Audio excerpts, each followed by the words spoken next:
Hello, everybody, and welcome back to the Comic Books Matter podcast. I am your host, Jesse, and tonight there is no guest. The guest I had scheduled for tonight had to push back for a week or so, so next week hopefully we'll have a guest, but if we don't, we'll do another special episode like this where it's just me talking to you. Even tonight, I'm not really going to talk about anything particular that really mattered to me. I'm going to talk about some important things inside the industry. I want to uplift some voices, and I do want to talk about a loss that I think impacted me a lot, and I guess in a way is a comic book or comic book creator that really mattered to me. First off, I want to say for anybody listening, I'm going to talk about abuse allegations. I'm going to talk about death. So just in case anybody wants to avoid that kind of content right now, that's going to be in this episode, and I don't want to trigger anybody, so please just listen to it when you feel comfortable, or skip it altogether if you just can't handle that right now and you don't think you will anytime soon. I understand. So first off, I want to talk about the death that happened in the last few weeks that I haven't really had time to put into my own words in any way. The death of Denny O'Neil, one of the, not even just one of the, like, probably the greatest Batman creator that's ever really laid hands on the book. Not because, like, he's written so many great Batman stories, because he has, but because of his editing skills that created so many greater Batman stories down the road. How he sheltered creators in, and gave them spotlights and morphed them into the writers that we have today. And I think it's very important that I take some time to talk about some of his creations, his works, how they kind of impacted me, and what you should maybe read if you haven't read anything. Without Denny, we wouldn't have Ra's al Ghul, or Ra's al Ghul, however you pronounce it. I think Denny pronounced it Ra's, so I'll pronounce it Ra's. We wouldn't have Ra's al Ghul, and without Ra's, we wouldn't have Grant Morrison giving us Damian eventually. We wouldn't have so many great dynamics.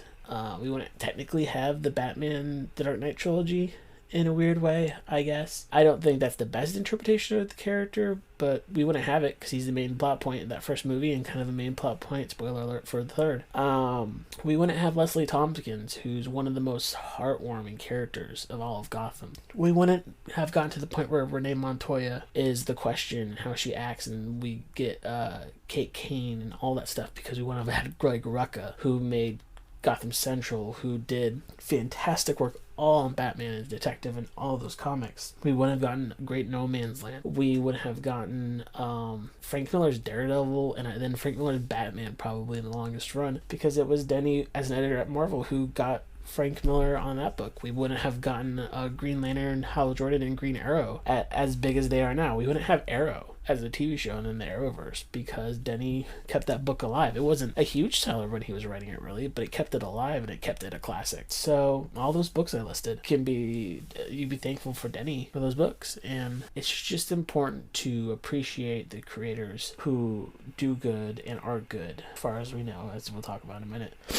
but who do good while they're still here, and make sure their legacy kind of lives on. And Denny was just passionate about the character. He was passionate about what the character stood for when it came to Batman, when it came to Green Arrow, when it came to Green Lantern, when it came to the Question. I almost forgot about his Question run, but he was passionate about every character he wrote about, and he admitted his faults. He's admitted when he made mistakes. He's admitted when he took too much. I've been listening to interviews with him lately. He talked about how he messed up on Wonder Woman, how he couldn't write the Justice League, how it just wasn't what he needed to do. I think Denny was a really good guy, and it sucks that he won't be able to write another Batman story or another Question or another Green Arrow, but I'm so glad we have the legacy to look back on, and I really hope generations to come look back on his legacy. Moving on from that, though, a bit of a harder topic to talk about is this week has been really rough for a lot of people, a lot of fans, but most importantly a lot of victims of sexual abuse. And before anybody gets active in whatever comments, I don't even know how big of a fan base this thing really has when it comes to those kind of things, but I'm talking about Cameron Stewart, I'm talking about Warren Ellis, and there's other things going on, I know, but those are the two that I know the most about and have read the most about, and it's all grooming allegations mostly that I can see. And a lot of people are arguing, well, there's nothing you can prove, blah, blah, blah, blah. I'm disregarding anything they say, because I believe the women who handle this and who have come forward and talked about this. And the problem that I have with all of this is they had the power and they abused it, and that's where it comes down to. Doesn't matter how you look at it, it's them having power and them abusing it. And anybody that has power over someone and you weighs it on them to get what they want is wrong. It's as simple as that. I don't believe them. when they try to say they didn't know that they had that power. I don't believe them when they try to act like it was a mutual thing. If you have power over someone and you weigh it on them to get what you want, you are scum. It's as simple as that. And I hope that I could always pay attention and try to find those warning signs when that's happening and call it out, because it happens way too much. And I don't want to have friends and see creators I love be scared to speak out on these things, but also be scared it might happen to them. And I will not be supporting any creator who has shown to be abusing this power. It's simple as that. So that's where I stand on that. I don't know if anybody cares where I stand, but it's important for me to speak up and say I believe the women, and I not disown, but distance myself from those creators, and I do not want to have any of their works, and I don't want to have to purchase any more of their works anymore. I don't want to have to deal with them. I don't want to have to see what they do. I hope they grow. I hope they learn. I hope they listen. And I hope they get whatever just punishment they could receive from this. People are worried that they're going to lose their books. Good, because again, you're abusing your power. You shouldn't have it anymore in any way. It's simple as that. It's just simple as that. So I'm just gonna move on from that, because I want to keep this episode kind of short and concise and just talk to you about how what's going on and why it matters. The last thing I want to do in this episode is kind of lift up voices of Black creators on this day and tell you what I like, what I'm excited to get to, and I want to hear from you of who I've missed. So I have a list on my phone. Here are some Black creators that I love to death, or that I'm so excited to get into their work because I just discovered them. Dennis Cohen, all the question stuff. He's doing great question stuff right now with Jeff Lemire, and he did great question stuff with Denny O'Neil, like we talked about earlier. Brian Hill on The Outsiders. I was enjoying The Outsiders a lot when I was reading it, of the new series. N.K. Jemisin and Jamal Campbell for Fire Sector. It's so good. I really enjoy Fire Sector. It's one of my favorite books to get every month right now, and even though it was written a while ago, it's still so important today. Jamal Campbell also on Naomi. I haven't read Naomi, but it looks beautiful. David F. Walker, Chuck Brown, and Sanford Green on Bitterroot. I haven't read Bitterroot yet, but all my friends are telling me so much about Bitterroot that it sounds fantastic, and I'm excited to go find a trade and try to pick it up soon. Christopher Priest on Deathstroke and on Black Panther. I haven't read his Black Panther, but his Deathstroke, it was so good when I was reading it. It was just some of the best spy stuff that DC's ever put out. I'm sorry I pronounced the next name wrong.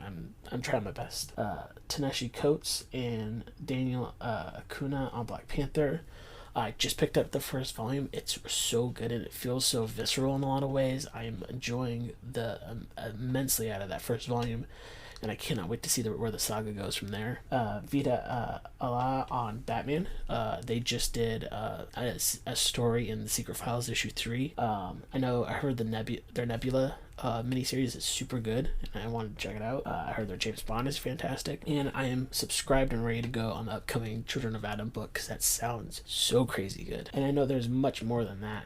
I don't know a lot, and I'm still trying to learn, I'm still trying to listen and trying to find those creators to lift them up. So if you know them, tell me about them. Find me on Twitter and shout out those creators, because I want to find them and read their stuff. So that's what's going on in my brain. It's a very small episode. I just want to touch base. I missed last week because I was just worn out, and I already did double episodes a few weeks, so it all kind of worked out. Next week we should have back to normal when it comes to having guests on, but if we don't, again, I have something else planned, and it will be much different than this. In the description, there will be ways you can help the movement that's still going on to this day with the marches and everything like that. Oh, I almost forgot the march. I can't remember any of the creators on March, but March is a very important book to try to find in your local comic book store. It's about the civil rights movement. It's very important. Other than the ways to help the movement in the description, there will be the link to the uppercut.com merch that's going to charity, I think, for the rest of this month still. After that, I feel like plugging any of my stuff, so I'm going to skip that. If you wanted to find it, you can look in the other episodes. The theme song for this episode is Joy in the Restaurant by David Szesztay. I found it on freemusicarchive.com, and the logo for the podcast and everything is by my friend Steven, who is just really amazing. Thank you guys for listening, and you stay safe, and I hope you live your truth.